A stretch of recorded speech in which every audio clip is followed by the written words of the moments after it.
James Wild is the MP for North West Norfolk and has now written to the Home Secretary about this. He joins us now. James, good morning. Thanks for joining us. Good morning, Chris. Tell me a bit about the letter you had from Paul Sanford. What was in it and how concerned were you when you read it? Well, it's quite a stark letter that sets out the gap that Norfolk Police will face if this settlement goes ahead of £4 million savings. It barely covers the cost of increases in pay from last year and pension effects. And then, of course, the national insurance rise, which the government introduced in the budget, is also putting pressure on the costs that Norfolk face. And I'm concerned because Norfolk has done a good job in cutting crime by 11% in the last year and actually has the top charging rate in the country. And that good progress is going to be put at jeopardy by the fact that the government doesn't recognise the challenges that rural forces like Norfolk face and the additional costs they have as a result. So that's why I've written to the Home Secretary, setting all this out and asking her to think again and making sure that Norfolk is properly reflected and the needs that we have for our community. Well, we'll come back to the issues of the budget in a moment, but from our listeners' point of view, what do you think they will notice? What are your concerns about the impact this might have on policing in Norfolk? Well, the Chief Constable set out on the clip you just played and also in the letter to me that he may have to get rid of experienced staff, and we may see that new trainee officers recruited with less experience, and also police, rather than being out and about fighting crime, preventing crime, will be stuck in offices doing office-based work. We want to see police out and about. I think the Chief Constable, since he's come in, has made that a priority of his for police to be more visible, and this will potentially be a retrograde step. I mean, the Home Secretary's made a lot about her focus on neighbourhood policing.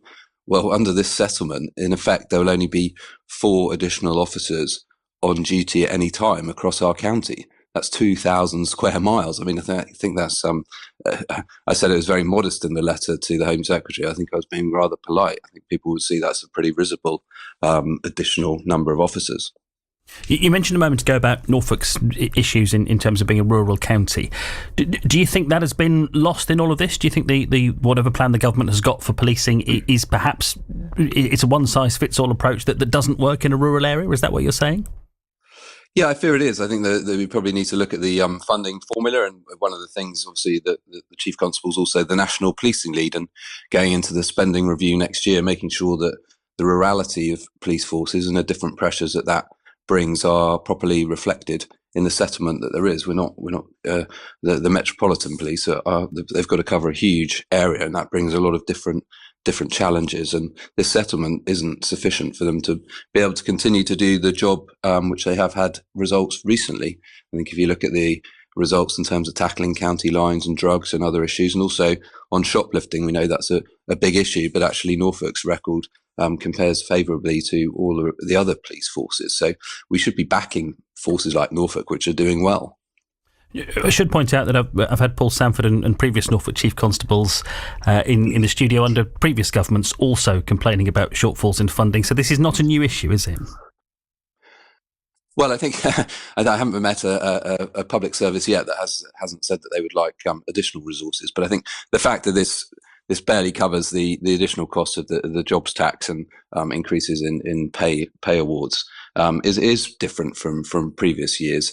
And if you take out nationally the amount of money that will be provided that simply covers the cost of the national insurance jobs tax, and this funding increase is lower than last year under the last government.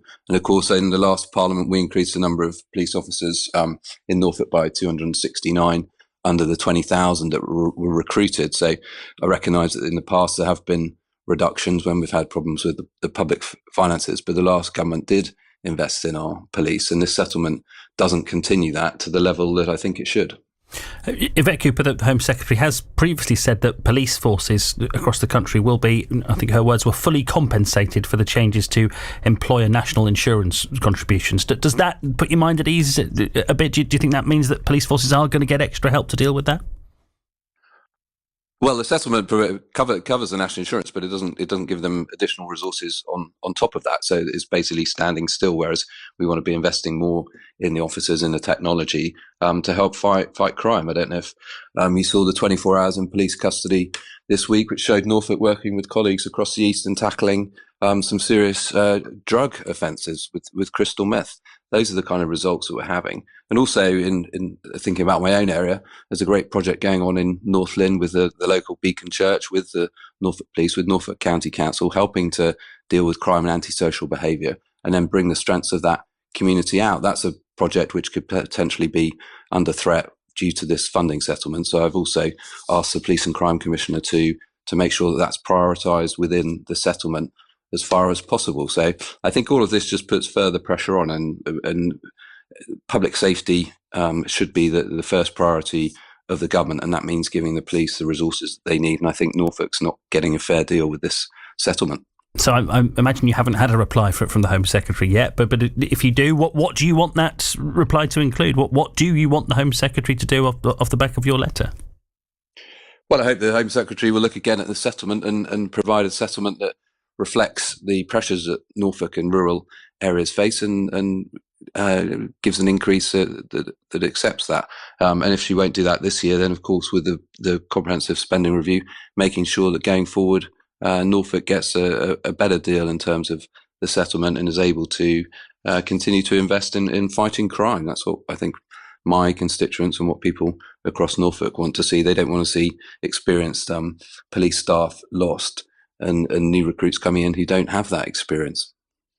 James Wilde, thank you very much for joining us this morning. James Wilde, the Conservative MP for North West Norfolk, who's written to the Home Secretary expressing concern about the financial position that Norfolk's police force might find itself in. That's